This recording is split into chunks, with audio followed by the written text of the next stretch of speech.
Hello Vamsa Krishna గారు. Hello sir. చాలామంది students అండి ఏ విషయాలు ఇన్ఫ్లుయెన్స్ చేయటం వల్ల తెలియదు కానీ మెమరీ పవర్ అనేది వీక్గా ఉంటుంది. ఏ విషయాలు ఇన్ఫ్లుయెన్స్ చేయటం వల్ల వాళ్ళ ఆ పరిస్థితికి వచ్చేస్తారు అండ్ వాళ్ళ మెమరీ పవర్ ఇంప్రూవ్ అవ్వాలి అని అంటే ఎటువంటి స్కిల్స్ ఫాలో అవ్వాల్సినటువంటి అవసరం ఉంది.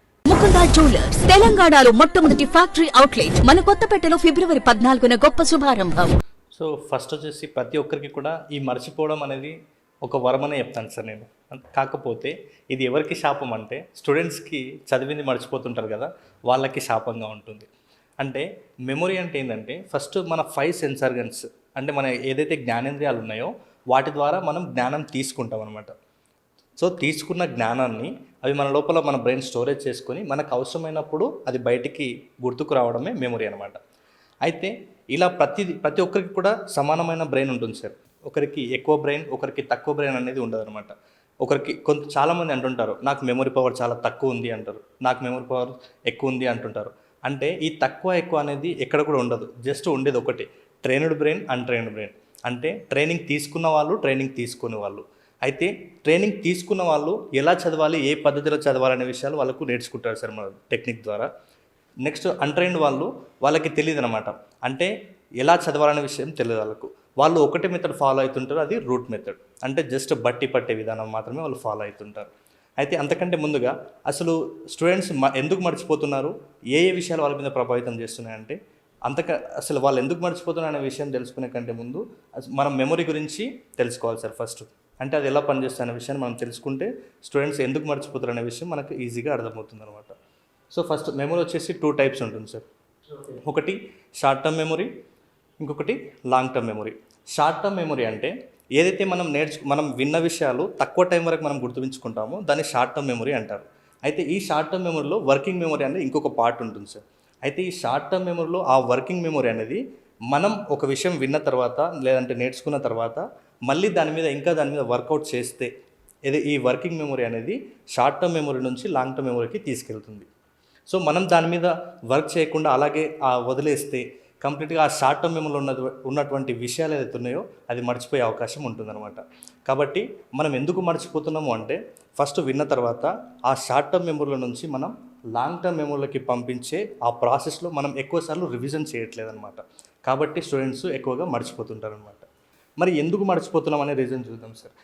అంటే ప్రతి ఒక్కరు కూడా మర్చిపోతుంటారు. మర్చిపోవడం అనేది ప్రతి ఒక్కరు చేసే పని. ఇప్పుడు మెమొరీ స్కిల్స్ నేర్చుకున్న వాళ్ళు అందరూ కూడా మర్చిపోతారు. ఎందుకు మర్చిపోతారంటే ముఖ్యంగా 3 రీజన్స్ ఉంటాయి సార్. ఫస్ట్ వచ్చేసి మల్టీ టాస్కింగ్. మన బ్రెయిన్ ఎలా డిజైన్ చేయబడిందంటే ఒకసారి ఒక పనిని మాత్రమే చేయగలుగుతుంది సార్. అంటే ఒకటేసారి 2 పనులు చేయలేదు. అంటే ఫర్ ఎగ్జాంపుల్ ఒక సైడ్ చదువుకుంటూ ఇంకొక సైడ్ టీవీ చూడలేరు, ఒక సైడ్ ఫోన్లో చూసుకుంటూ ఇంకొక సైడ్ చదవలేరు. వేరే ఒక పని మీద ఫోకస్ పెట్టి ఇంకొక పనిని కూడా అంతే ఫోకస్గా చేయడం అనేది మన హ్యూమన్ బ్రెయిన్కి అనేది పాసిబుల్ కాదనమాట. అంటే మన బ్రెయిన్కి మల్టీ టాస్కింగ్ అలవాటు ఉండదు. కానీ స్టూడెంట్స్ ఏం చేస్తారంటే ఒకటేసారి 2-3 పనులు చేస్తున్నారు అనమాట. అంటే తింటూ చదవడం, లేదంటే ఫోన్ చూస్తూ చదవడం, ఇట్లాంటి పనులు చేస్తున్నారు.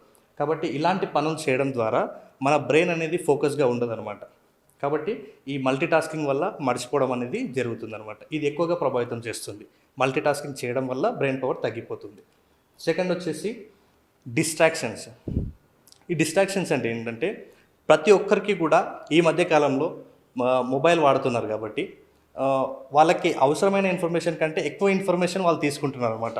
అంటే వాళ్ళకి అవసరం ఉన్నా లేకున్నా వాళ్ళకి వచ్చే ఇన్ఫర్మేషన్ అనేది వస్తూనే ఉందన్నమాట.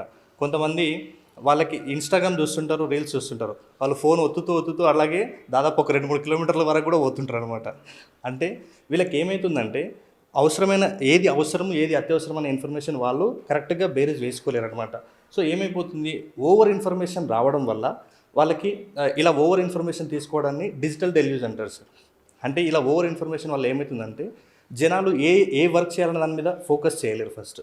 దీని ద్వారా ఏమవుతుందంటే యాంగ్జైటీ ఏర్పడుతుంది అనమాట. అంటే ఏదో చేయాలని ఉత్సాహం ఉంటుంది కానీ ఏం చేయలేరు. ఇలాంటి సమయంలో మెమరీ పవర్ కంప్లీట్గా తగ్గిపోయే అవకాశం ఉంటుంది.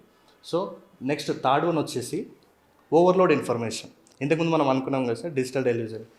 ఆ డిజిటల్ డెల్యూజ్ ద్వారా వీళ్ళు ఏదైతే తీసుకుంటారో ఓవర్లోడ్ ఇన్ఫర్మేషన్ అంటే వాళ్ళు ఏ రంగంలో ఉన్నారు, వాళ్ళకి ఏం అవసరం. ఇప్పుడు for example 10th standard inter standard ఉన్న ప్రతి స్టూడెంట్కి కూడా వాళ్ళ సబ్జెక్ట్లో ఫోకస్ చేస్తే వాళ్ళ ఎగ్జామ్స్లో టాపర్ అవ్వచ్చు. కానీ వీళ్ళు ఫోకస్ ఎలా ఉంటుందంటే ఎప్పుడు కూడా ఒకటే దాని మీద ఉండదన్నమాట. వాళ్ళు కరెక్ట్గా ఫోకస్ చేసినట్లయితే వాళ్ళ సబ్జెక్ట్లో వాళ్ళు ఈజీగా వాళ్ళు అనుకున్న దానికంటే కూడా ఎక్కువ మార్కులు గెట్ ఆన్ చేయొచ్చు. కానీ వీళ్ళు ఓవర్లోడ్ ఇన్ఫర్మేషన్ తీసుకుంటే ఇంతకుముందు మనం చెప్పినట్లుగానే యాంగ్జైటీ వస్తుందన్నమాట. సో ఫోకస్ కూడా తగ్గిపోతుంది. ఓవరాల్గా ఏమవుతుందంటే బ్రెయిన్ పవర్ కూడా తగ్గిపోతుంది. సో ఈ 3 రీజన్స్ వల్ల ఒకటి వచ్చేసి మల్టీటాస్కింగ్, నెక్స్ట్ వచ్చేసి డిస్ట్రాక్షన్స్, మొబైల్, ల్యాప్టాప్ వీటి డిస్ట్రాక్షన్స్, నెక్స్ట్ వచ్చేసి ఓవర్లోడ్ ఇన్ఫర్మేషన్. ఇలాంటి ఈ 3 మెయిన్ రీజన్స్ వల్ల ప్రతి ఒక్కరిది కూడా అంటే చిన్నపిల్లలు కావచ్చు, కాలేజ్ వాళ్ళు కావచ్చు, పెద్దవాళ్ళు కావచ్చు, బ్రెయిన్ యూజ్ చేసే కెపాసిటీ అనేది తగ్గిపోయింది కంప్లీట్గా. వాళ్ళ మెమరీ పవర్ కూడా తగ్గిపోయింది.